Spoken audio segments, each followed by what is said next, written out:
Hello. তো আজকে তোমাদের সাথে আমি একজন মানুষের পরিচয় করাতে চলেছি। তার প্রচুর গুণ, মানে এত গুণ আমি বলে শেষ করতে পারবো না, আমার মুখ ব্যথা হয়ে যাবে। প্রচুর গুণ।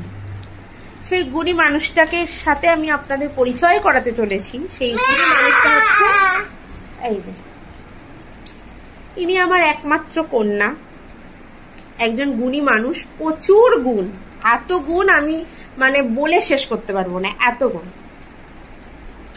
তার প্রথম গুণ যেটা হচ্ছে সেই গুণটা হচ্ছে, আমি যদি কোনো কারণে যদি তাকে বকি, কোনো কারণে কোথায় আমি তাকে ভয় দেখাবো, সে আমাকে ভয় দেখায় যে তুমি আমাকে বকছো, তোমাকে কালিরনো ধরে শাস্তি দেবে, বকা দেবে। প্রথম। দ্বিতীয় গুণ, রিসেন্ট আমাদের এখানে মেলা বসেছিল, তো সেখানে হচ্ছে আমি খুব একটা রাইডিং মানে চড়তে পারিনি, একদমই খুব ভয় পাই আমি। তো এর পাল্লায় পরে আমি উঠেছিলাম, সেটা আমি প্রচন্ড ভয় পেয়েছি। সে আমাকে বলছে, মানে তাকে আমি ধরে আছি, মানে আমার মনে ভয় যে ও না পড়ে যায়। ও আমাকে বলছে তুমি পড়বে না, তুমি আমাকে ধরো, আমাকে ধরো, নাহলে তুমি পড়ে যাবে, আমাকে ধরো, তুমি আমাকে ধরে বসো। দ্বিতীয় গুণ, আমি যদি কারোর সাথে কথা বলি, কোনো কারণে যদি কথা বলি, তাহলে সেখানে কন্টিনিউ আমি যদি তাকে হ্যাঁটা উচ্চারণ করি বা নাটা উচ্চারণ করি, সেখানে কন্টিনিউ সে মামা মামা মামা করে যাবে। মানে এটা হচ্ছে তৃতীয় গুণ।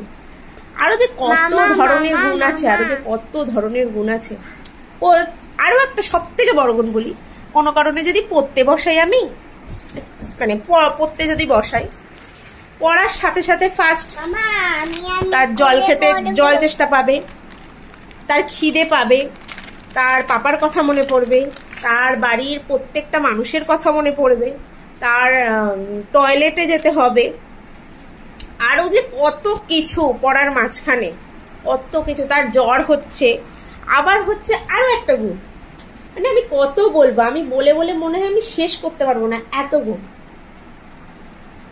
তো এদেরকে দেখি কে বলবে যে এরা বাচ্চা? কে বলবে?